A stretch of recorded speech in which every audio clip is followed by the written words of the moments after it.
Terus aku tadi belum jawab pertanyaan yang kenapa harus ngafal Quran itu? Kenapa banyak banget hafalan anak-anak disuruh hafal? Eh, aku sepakat banget loh. Jadi setiap kali ada orang yang nyamperin aku minta setiap ada orang yang nyamperin aku minta tips buat ngafal Quran, pasti pertanyaan pertama aku, buat apa? Gitu. Kenapa? Gitu. Terus nanti kan dia ngasih alasan-alasan, tapi kenapa harus dihafal? Gitu. Biasanya nggak ada alasan yang sangat rigid gitu kenapa harus hafal. Waktu kecil aku juga bingung kenapa orang-orang dewasa sekitar aku sangat bangga terhadap aku yang hafal Quran. Jadi sama pesantren tuh kadang aku suka dibawa ke majelis talim di Jakarta, di mana buat kayak Showing. bahan marketing gitu loh. Oh, oke. Bahan marketing. Ini di pesantren. Jadi di pesantren aku ada anak kecil hafal Quran nih. Terus kan nanti aku baca Quran banyak. Terus nanti ibu-ibu dan bapak-bapak yang jamaah di situ kayak kagum banget. Nanti aku dikasih bingkisan makanan, dikasih uang jajan. Terus mereka minta doain aku. Ada ibu hamil yang minta dielus perutnya sama aku. Aku yang waktu kecil, aku bingung kenapa orang-orang mengagumi Segitunya. itu betul. Oke. Padahal aku hanyalah anak kecil yang nggak paham apa yang aku baca. Bagus. Itu jujur banget sih. Jadi sekarang kalau ada yang nanya, aku pengen hafiz dong, pertanyaannya buat apa? Buat Bener apa? sih. Dan selama ini yang katanya nanti orang tuanya masuk surga atau apa yang katanya hafal Quran, benar nggak ada perintah hafal Quran, itu nggak ada. Betul. Perintah untuk menghafalkan Quran nggak ada. Ada perintah untuk menjaga, tapi bukan literally menghafal secara verbatim seperti Iya. yang aku lakukan. Iya.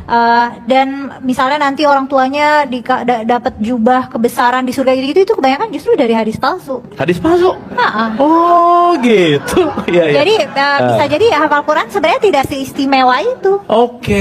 Oke, menarik nih. Dan ngapain? Aku ngerasa juga ini anak-anak banyak banget PR hafalannya.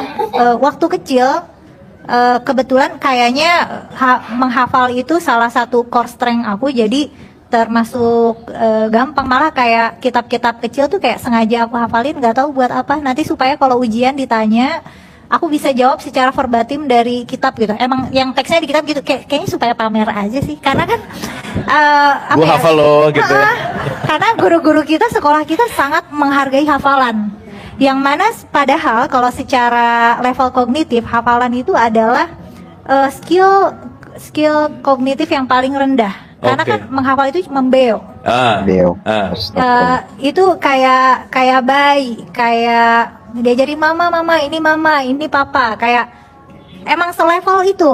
Kalau menghafal level yang paling tinggi justru memproduksi ilmu pengetahuan, dan itu yang nggak ada. Kita belajarnya ngafal, habis itu belajar untuk ngutip sana ngutip sini, kayak seolah kita tuh nggak boleh punya pikiran sendiri gitu.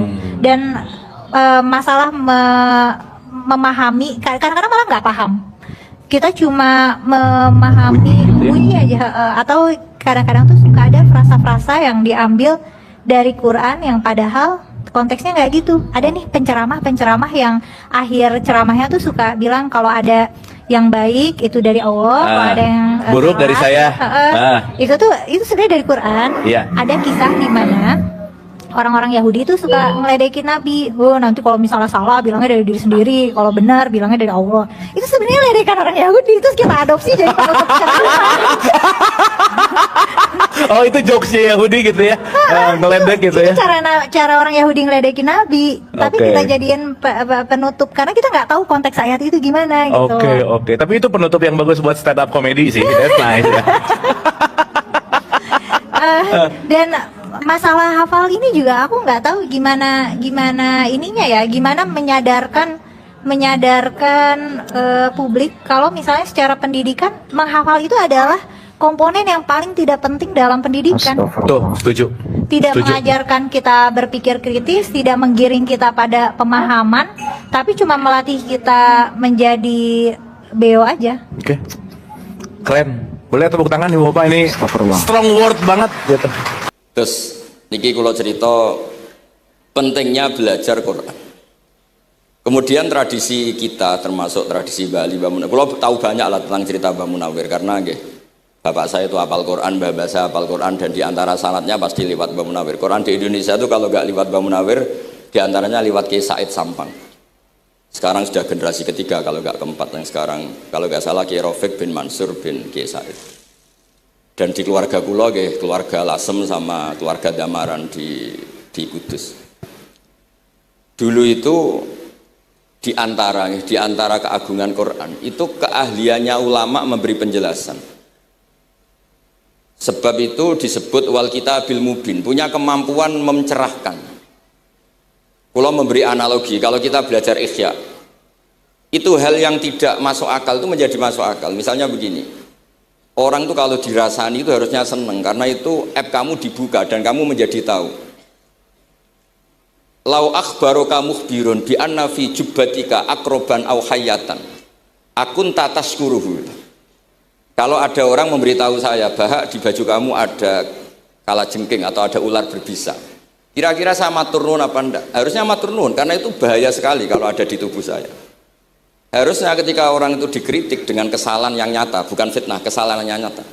Kesalahan Anda itu lebih mudirrah fi dunyaka wa akhiratik. Kesalahan Anda itu bahaya sekali di dunia dan akhirat. Sekarang kamu menjadi tahu karena dikasih tahu. Harusnya matur nuwun sama yang ngasih tahu.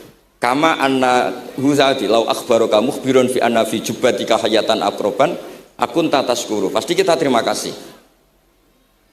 Tapi kita sebagai hafid Quran kalau disuruh belajar fikih, wong aku mondok kon ngapal kok belajar fikih.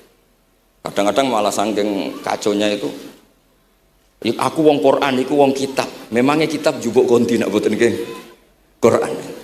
Jadi masalah-masalah yang saya sering dikelui beberapa kiai termasuk Gus Kafabil Lirboyo pernah cerita, saking nggak pernah ngajinya, ada orang takut mutah karena hamil pas sholat ngunyah permen.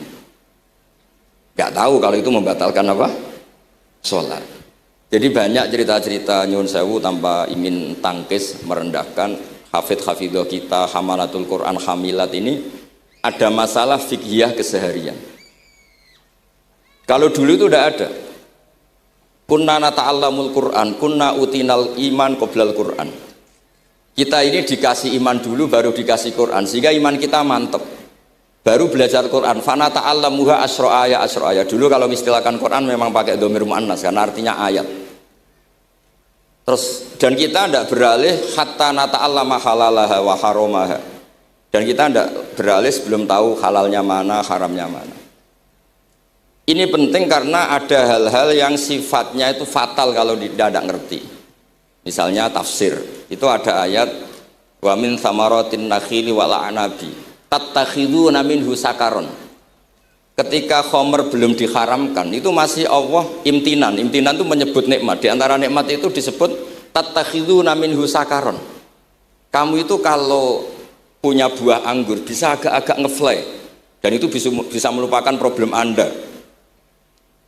Kemudian ketika perang, itu orang Islam itu sadar, yang orang kafir itu agak sakau, agak sakaron. Kalah dia pede, yang orang Islam gak pede karena sadar. Akhirnya masih ada jawaban kul fi ma itsmun kabir wa manafi'u linnas, termasuk terus kendel. Akhirnya ya sama-sama agak ngefly, sebagian ya tidak semuanya. Sehingga haramnya khomer itu sampai 3 kali periode. Nah, pernah haram hanya kalau mendekati sholat, la taqrabus sholat wa antum sukaro. Tapi kalau mau sholat duhur ya nyakonya itu jam 7. Jangan setengah 12, nanti masih kuliah ibal kafirun a'budu ma ta'budun wa antum abidu nama. Karena peristiwa itu baru terakhir diharamkan tanpa catatan. Nah hal-hal seperti ini misalnya saya ini Mbah Mus sering ngendikan, Pak Kures juga sering ngendikan, saya tidak percaya terjemah, kata Mbah Mus. Ya karena kalau terjemah itu berdiri sendiri, ada ayatun mansukhoh atau ahkamun sing mansukhoh atau hukmun sing mansuh. Kebetulan anak ini belajar yang mansuh, dia tidak ngerti nasihnya, yaitu terus dipegang, katanya memegang Al-Quran. Padahal hukum itu sudah diganti sama Allah Ta'ala, disebut nasah mansuh. Sehingga dulu kalau Sayyidina Ali ngecek beberapa masjid, ada guru atau ustadz, kamu pengajar Quran iya, apakah kamu ngerti nasah mansuh? Enggak. Jawabnya Sayyidina Ali, halakta wa ahlakta, kamu sendiri rusak dan kamu merusak orang lain. Nah, ketika di Kerapia itu ada Mbah Ali Maksum, Mbah Maimun itu sering cerita ke saya, Dhisik iku hak Mbah Munawir saking kepingine santri Quran yang ngaji kitab. Iku kalau ada santri Lirboyo atau santri mana mulang muin itu Mbah Munawir ikut sebagai percontohan ben santri-santri itu seneng ngaji fikih. Terus kata Mbah Mun saking kesemseme Mbah Munawir iku ambek wong alim, delalah besanan wong alim. Dulu Mbah Zaini pernah angsal keluarga Lirboyo. Sehingga beliau punya dzurriyyah teng Lirboyo. Terus besanan kalian Mbah Maksum. Nyai Hasyimang Sal Bali Maksum, sehingga terus di Krapyak itu banyak orang-orang alim. Tapi terus Mbah Mun cerita kabeh ono regane, Bali Maksum terus populer sebagai alim alama, sehingga yang ke Krapyak itu ya ora pati niat tahfidz, niate ngaji kitab. Singkat cerita di era itu ada Ki Abdul Qadir, tapi pondok Krapyak Bali Maksum terlalu populer sehingga terkenal ngaji sorof Bandungan. Sehingga dulu di Indonesia itu ada sorof Mbah Ali Maksum, ada sorofnya Mbah Maksum Ali Kuaron itu. Nah yang sorofnya Mbah Ali Maksum ya fa'ala yaf'ulu uf'ul. Kalau sorof di Mbah Maksum Kuaron fa'ala yaf'ulu fi'lan. Yang satu ngikuti fi'il itu ya harus jejer fi'il, yang satu ngikuti jurumiyah. Kalau yang dikatakan master itu sing yaji'u salisan, yang datang ketiga dalam tasrifnya fi'il. Sebab itu terus tradisi sorof tadi yang dalam apa itu latihan munakosah tadi diteskan anak-anak itu memang penting karena kalau kita nanti belajar sab'ah sorof itu segala-galanya. Misalnya qiraatun nafa itu bacanya fala yuhzinka qauluhum karena beliau berkesimpulan kalau khazana yahzunu husnan itu susah. Bukan menyusahkan, yang makna menyusahkan itu af'ala yuf'ilu ifalan sehingga qiraat apa ya antara fala yahzunka qauluhum sama fala yuhzinka qauluhum. Tapi Imam Asim cara berpikir secara riwayat tentu qiraat itu sunnatun muttaba'ah. Banyak lafaz yang sudah seperti itu sudah mutaaddi kayak qatala yaqtulu qatlan itu qatalahu bukan aktalahu. Sehingga beliau menganggap khazanah yahzunu sudah mutaaddi binafsih, jadi nggak perlu dibaca fala yuhzinka qauluhum, cukup dibaca fala yahzunka qauluhum. Dan saya berkali-kali matur teman-teman yang mengkaji Quran, kafa'ah yakfu ukuf'an itu bacaannya Imam Nafi', karena memang yang maknanya mukafa'ah itu mahmuslam. Tapi orang Quraisy itu nggak suka hamzah, sehingga ditakhfif menjadi kafa'ah yakfa'u kufuan. Meskipun mereka tahu kalau itu mahmuslam. Nah Imam Asim di beberapa bentuk fi'il itu masih memahmuskan. Misalnya Allahu yastahzi'u bihim. Di isim fa'il juga mustahzi'un. Tapi kalau masdar beliau bacanya huzuan, kufuan. Padahal di fi'ilnya bukan nabiyun, tapi nabi ibadi anni anal ghafurur rahim. Tapi di nabiyun jadi nabiyun, harusnya kan nabiun. Fa innan nabiyya man naba'anillah. Dikatakan nabi itu orang yang menceritakan ketentuan Allah. Harusnya nabiun. Jika qiraatun nafi' ya tetap wan nabiin ya ayyuhan nabiu. Nah, berkahnya Mbah Munawir orang terus menjadi tahu qiraat sab'ah. Dan berkahnya Mbah Ali kemudian orang tahu duduk perkaranya. Kalau nabiun dari nabiun bimakna man akhbaro anillah. Dan terus berkahnya wow, kalau saya boleh GR berkah Gus Gofur kula berkah ngeten-ngeten iki duka Kiai Peres napa Kiai media iki mboten roh. Berkah ini terus kula ngomong terus. Saya tidak khawatir salah, bukan karena saya maksum ndak. Wong Islam pun pinter. Nak bener minallah, nak salah kok Gus Bah. Jadi kula niku madlum. Jadi penak wong Islam niku penak. Kula niku sering tahajud nak ndonga ya Allah, kula niku pede mawon nerangno Quran. Mergo tiyang Islam pun sae. Nak bener jare jenengan, nak salah kula. Lah nak kula sing salah gitu sederhana mawon, kula abdun. Kula kawula, kula nak ndonga nggih Rabbana dzalamna anfusana. Sebelum disalahkan orang juga saya sudah merasa salah. Wa akharuna atarafu bi dzunubihim khalatu amalan shalihah wa akharuna wa sayya. Mulane kula suwun kangkang mbak-mbak sing khatam Quran pede mawon. Bahwa yang Anda lakukan menghafal Quran itu sudah benar. Meskipun Anda tidak sempurna, misalnya Anda tidak paham, Anda tidak bisa melakukan. Hifdzu kalil Quran wa al-hifdzullah. Kamu menghafalkan Quran itu sudah menjaga lafaz-lafaz Quran. Sehingga lafaz Quran tetap mutawatir, lafaz Quran tetap ma'ruf, tetap masyhur, sehingga ketika ada yang memasukkan Quran konangan. Tapi kalau yang hafid sedikit lam yablugh adadat tawatur, takutnya kalau ada yang menyalah ada yang apa itu tidak diketahui. Di barokahnya hamalatul Quran sing aksar wa aksar itu kita terjaga. Nah, itu yang dimaksud Mbah Mus, Quran itu harus jadi budaya. Ning desa iku wong ra salat lah. Dengar ada warung ayamnya tiren nggak disembelih itu tidak mau makan. Haram, padahal dia ra salat. Ra salat itu lebih dari haram. Tapi tetap nggak mau makan ayam tiren. Nggak sholat disuruh makan babi ya nggak mau, haram. Sampai tadi yang nyolong saja milih wedus bukan melken babi, karena babi itu haram. Dan saya pernah digojlok sama wartawan, Pak Bahak, wah fikih Indonesia itu hebat, sampai maling saja masih pakai fikih itu. Jadi kalau nyolong itu milih yang halal bukan yang haram. Pun niku bentuk hormat kula teng keluarga Mbah Ali, bentuk hormat kula teng Mbah Mus teng sedanten keluarga niki kula badhe maos kitabipun Mbah Ali, kula pancen pengagum kitab-kitab yang dikarang orang Indonesia. Mereka kita anggap niku lebih aplikatif lah, karena dikarang orang yang trauma dengan Indonesia. Kemudian setelah trauma ingin membenahi Indonesia. Misalnya jenengan ngertos sesajen, mbok haramno iku tradisi, mbok barno iku sawangane kok dekati sirik ning pinggir wit gede. Akhirnya dimodifikasi, semangan-mangan, kumpul-kumpul tapi tahlilan. Nah, masuk tahlilan la ilaha illallah barani kalimatu syirkin. La ilaha illallah itu kalimatu syirkin. Kalau dilafatkan di bawah pohon. Terus piye logikane ku piye? Kalau bolak-balik matur. Hadhil kalimah sara bihal kafiru mu'minan. Fa kaifa saral mu'minu kafiran juga bihadhil kalimah. Itu logikanya enggak ketemu. Orang yang kafir puluhan tahun saja sekali melafatkan la ilaha illallah Muhammadur Rasulullah qul lil ladzina kafaru iyantahu yufar lahum ma qad salam. Selesai, sara mu'minan. Ai bihadhil kalimah. Kemudian kalimah yang sama ketika kita baca dianggap kita ini kafir juga bihadhil kalimah. Akhirnya dengan modifikasi khas Indonesia, kearifan Indonesia tetap sesajen tapi tahlilan. Tetap melakukan hal-hal Jawa tapi dimodifikasi menjadi Islami. Kalau kita misalnya orang modern nggak ingin mengganggu orang lain yang kita tamui, gampang dalilnya. Ada ayat la tadkhulu buyutan ghaira buyutikum. Kamu jangan sowan ke orang lain atau dolan ke orang lain. Hatta tastanisu. Ukurannya bukan salam dulu, bukan hatta tusallimu, hatta tastanisu. Jika kamu merasa nyaman, kamu bisa ngukur tingkat akrab kamu. Kamu bisa ngukur jamnya orang itu. Kamu bisa ngukur kebutuhan orang itu. Butuh saya ndak? Kena apa mertamu pengen kayak duit bebas jam. Atau kamu orang cantik yang kamu tamoni sing seneng kue bebas jam. Tapi aku apa nagih hutang. Mertamu orang yang kamu tagih itu mesti kamu dianggap problem. Atau mertamu orang yang enggak akrab di jam istirahat, tentu kita dianggap problem. Makanya ukurannya Quran tuh hatta tastanisu. Kamu merasa nyaman. Istiqnas itu nyaman, enjoy. Kayak saya dolan di Gosofur kan akrab mulai kecil teman saya.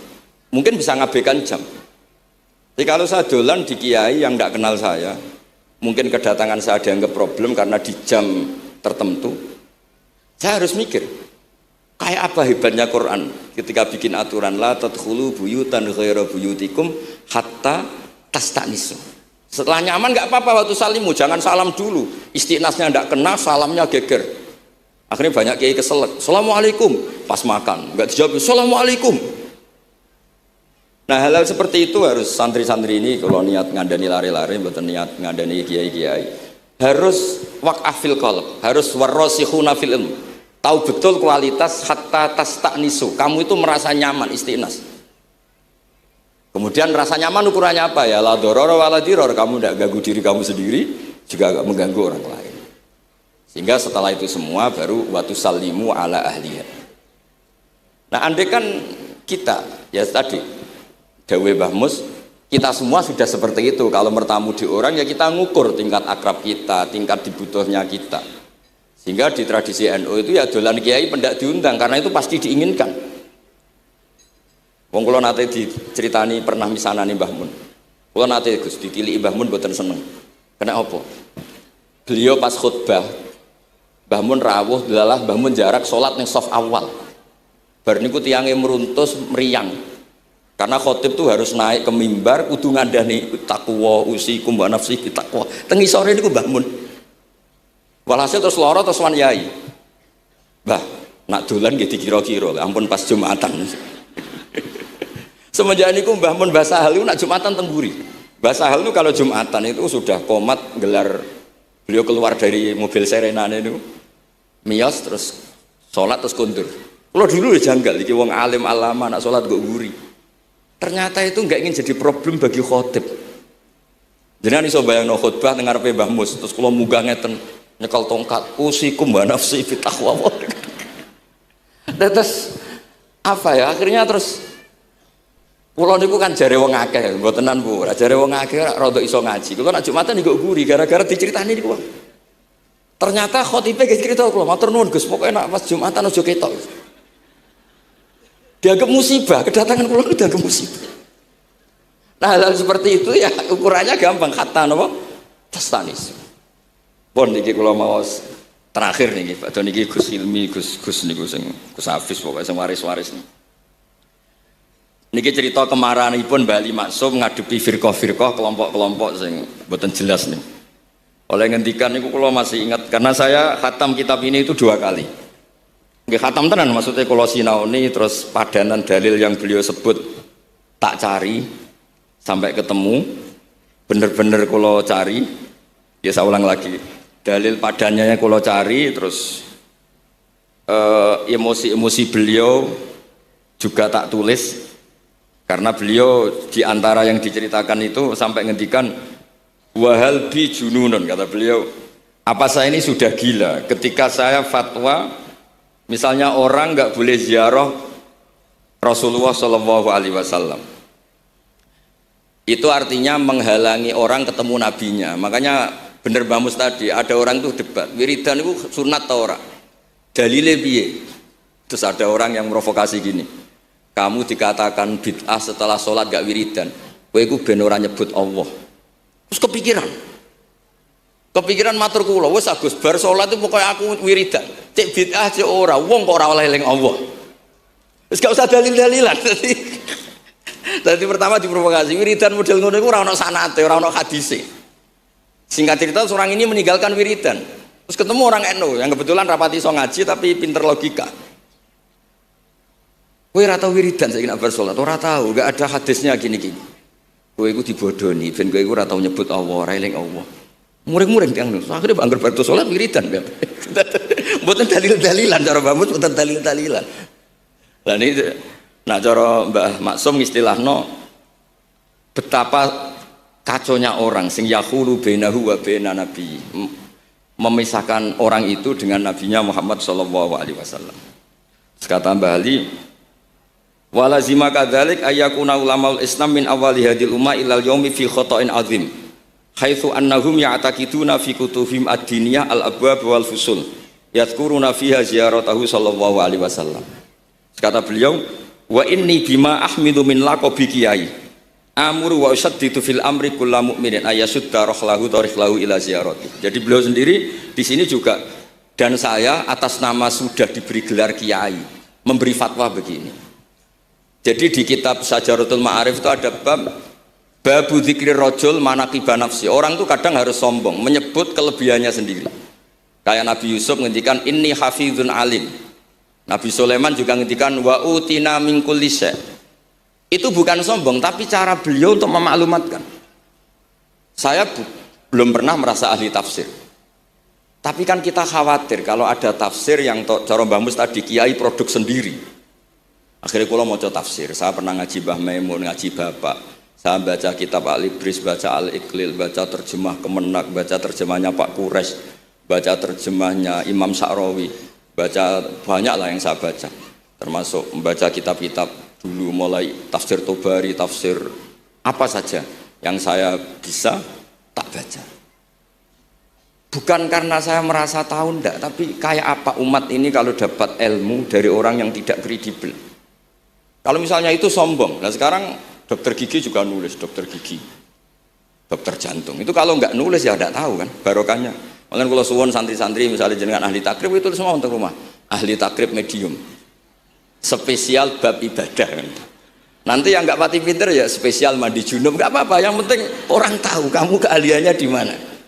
Daripada kamu nggak memaklumatkan kemudian ada orang lain yang nggak pernah ngaji memaklumatkan seakan-akan paling tahu Islam, terus menjadi mahatus soal, menjadi marhalur rijal. Kayak apa Islam mau dikemanakan? Semua ulama dulu biasa ngendikan ma adkhaltu fi kitabi hadza illa sahih, kata Imam Bukhari. Yang saya masukkan di sini semuanya hadis sahih. Dan sebelum saya masukkan sholaitu rakaatain, saya sholat dulu. Semuanya menggaransi kitabnya. Makanya di Syajaratul Ma'arif ada babu dzikri rajul manaqiba nafsi. Yaitu ketika Nabi Yusuf menghentikan inni hafizun alim. Nabi Sulaiman menghentikan wa utina min kulli syai'. Wal anbiya kulluhum yaqulun inni lakum nasikhun amin. Semua nabi pasti maklumatkan diri inni lakum nasikhun amin. Saya ini penasihat terbaik, nasihat yang bisa dipercaya. Kemudian ketika ada zamanul khiddi, zaman hasud, zaman orang enggak fair, seakan-akan seperti itu tuh keangkuhan. Coba Mbah Bisri menamakan kitabnya itu Al-Ibris. Al-Ibris itu apa? Emas yang murni. Makna saya cari di berbagai kamus, maknanya Al-Ibris itu emas yang murni. Kayak apa?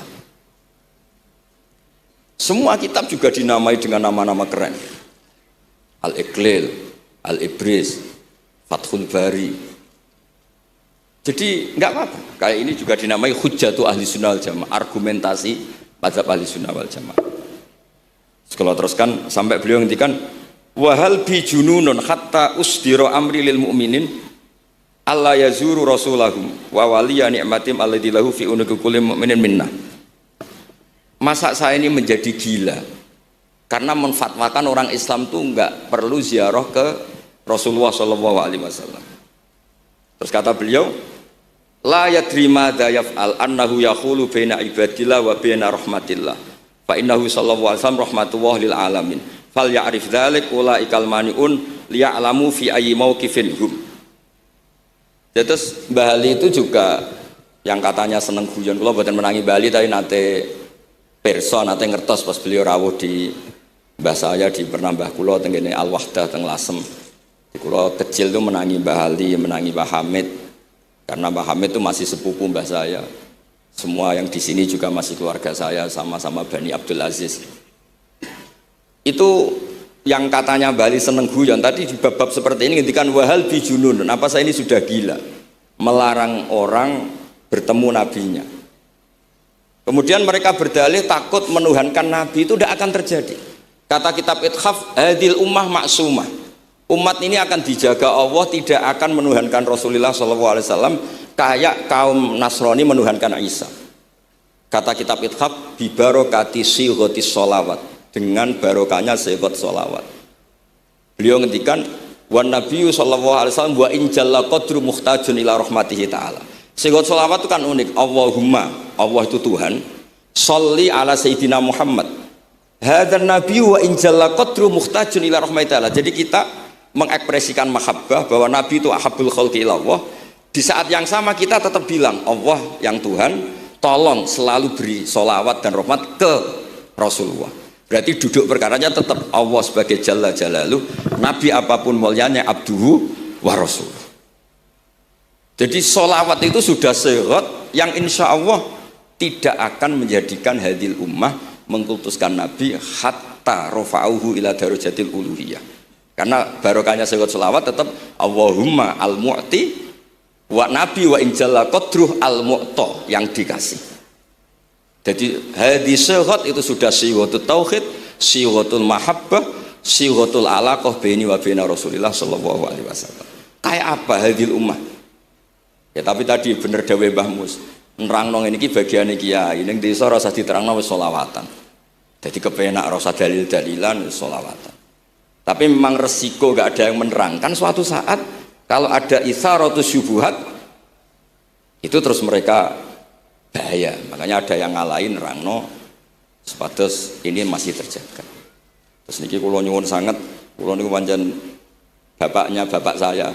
Bapak saya semane Mbah Nur Salim, gak ada bapak namanya Mbah Nur Sam. Duka niku sepuhe niku seneng uzlah. Kula niku duka niat sepundi tapi memang mungkin faktor gen. Saya itu termasuk orang yang napa nyuwun sewu sekali terganggu kalau sering ada acara-acara malane mun wayahe lah niki mun wayahe Mas Afif, Gus Zaki napa Gus Ilmi Mus wayahe nyai, wayahe ngaji mulang kitab mbah iki teng ngarepe wong akeh dadi nak salah izin. Ojo ngomong ngarepe santri keliru jari laduni benus. Sok kaya repot. Terus niki mboten niat menapa nggih mboten mawon. Assalamualaikum warahmatullahi wabarakatuh.